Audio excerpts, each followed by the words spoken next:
I don't know if the demographics have changed all that much.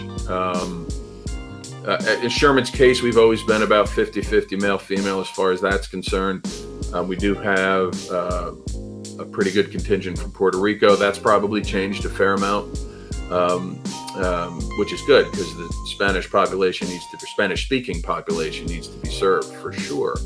I think as far as what's different now, using, like when I was in school, if you had an overhead projector and you could draw on it, that was fancy teaching when I was there. So now you've got things like Schoology. People might have used Blackboard, these learning management systems where everything's right there.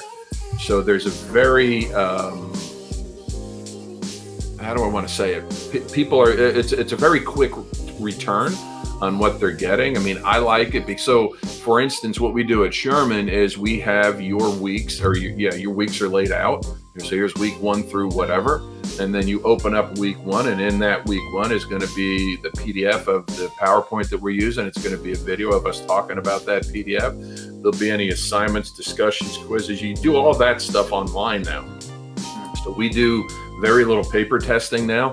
As far as that's concerned. But the nice part about it is once you're done with that test, that drops right into the grade book of that learning management system. So on the back end, it makes it a little faster. Now, I teach a philosophy class which requires writing, which means I'm going to have to read those answers. So it takes a little bit more time as far as that's concerned.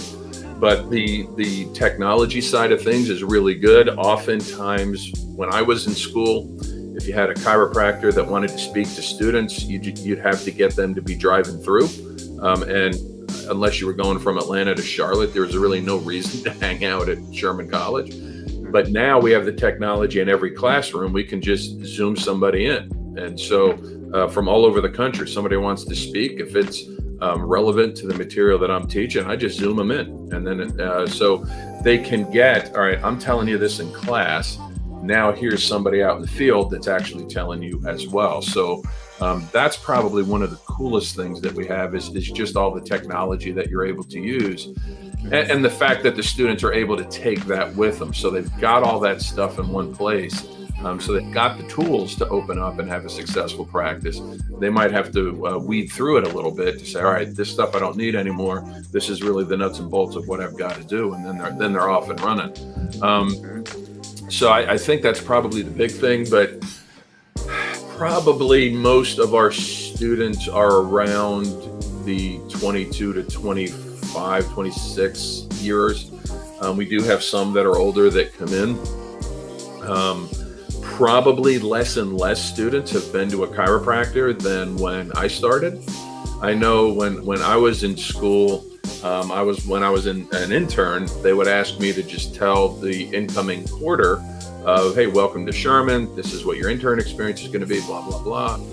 And what I noticed was when I started doing that, and I did it for about 1.5 years, when I started doing it, everybody had been to the chiropractor. But then it was about getting to be like a third to a quarter had not. And it was like, huh, wow. And now you get the days it may be half to 75% of the people have never been to a chiropractor.